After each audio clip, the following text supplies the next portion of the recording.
everybody, you know I love to bring you brush reviews here on the Express channel, and the one I'm talking about today is a new one from E.L.F, and it's called the Ultimate Blending Brush. And this seems to be kind of a multitasker brush, or at least that's kind of what comes through in the claims. It says picks up the perfect amount of product to build coverage with powder, liquid, mousse, foundation, bronzer, or blush. And it does say to apply products to the face with this brush in a circular motion, and it is that kind of a buffing type brush. You know, it is pretty dense with bristles, but unlike a couple of other brushes that I'm going to compare this to, the bristles or the brush hairs are kind of a little bit longer. So when you do move this brush in a circular motion, see how much movement those bristles have. Now this brush is a little more expensive than some other brushes in their studio line, which I think generally run around $3 a piece. This one is $6, and it really feels a lot like my brushes from Real Techniques. If you get an up-close look at this, an issue I actually had noticed with some Eco Tools brushes I'd had in the past is that you'll have little brush hairs kind of cropping up, and I've noticed more the more I've used this, and it's like you can't quite pull them out, but they're just extending past the brush. And I mean, you don't want a lot of that because then that affects the density of the bristles and just the evenness that you have in the cut of the brush. So that's a little concerning to me. I've also noticed a slight amount of shedding on the face, not much, but just a little bit. Now, a couple of brushes I would compare this to would be my Sigma F82 and also my Up and Up foundation brush that I've loved. I really raved about this in a video on my other channel.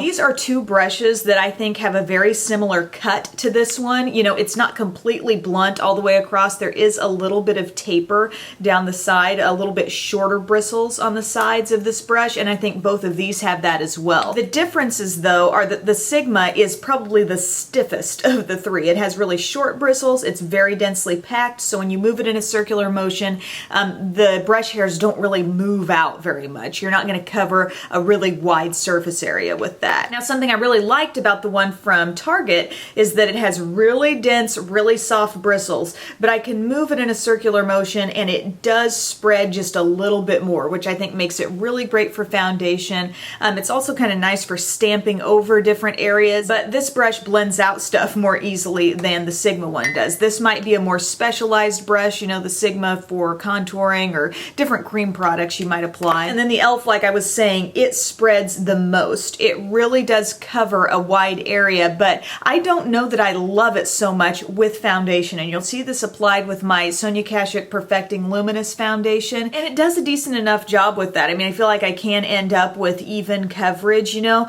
but I really am preferring that Up and Up brush for most foundations. I have another brush from Tarte that I'm really liking for super duper liquidy foundations, but for your run-of-the-mill kind of, you know, not too thick, not too thin type of foundations, your standard liquid, I really like the Up and Up because I think it gives a little more coverage and it can just get a little more precisely in different areas like under the eyes and around the nose. And I think this is really a personal preference thing because I do think the E.L.F can get the job done, but my favorite function for this brush is actually cream bronzer. And a comparison to that, not really in terms of the shape of the brush, but in function, would be the Real Techniques sculpting brush. This is a very, very dense brush without a lot of movement, and it's really good for applying targeted product exactly where you want it. But for cream bronzers, you know, sometimes you may want to contour with it. Sometimes you might want a fuller brush like this that can really just apply it all over the face. This is a brush for placement. It's not really the best about blending out. But I use this with,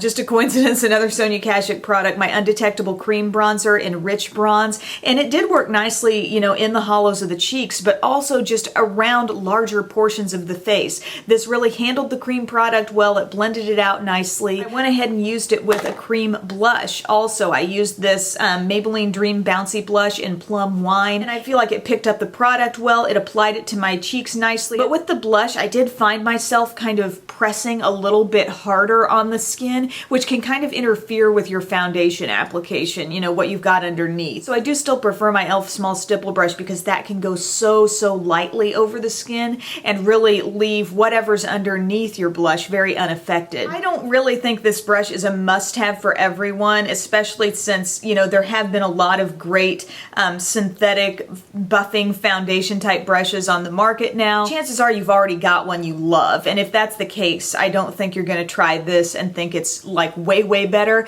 But if you like to experiment with new brushes and you like using a lot of different cream products, you may find this to be kind of the multitasking brush that I found it to be. You know, in a pinch, it can be foundation, it can be bronzer, it can even be blush. But I think the strength of this is definitely the cream bronzer. So I hope this video was helpful for you, gave you a few different ideas on this ultimate blending brush from E.L.F. Thank you so much for watching, and I'll see you next time. Bye.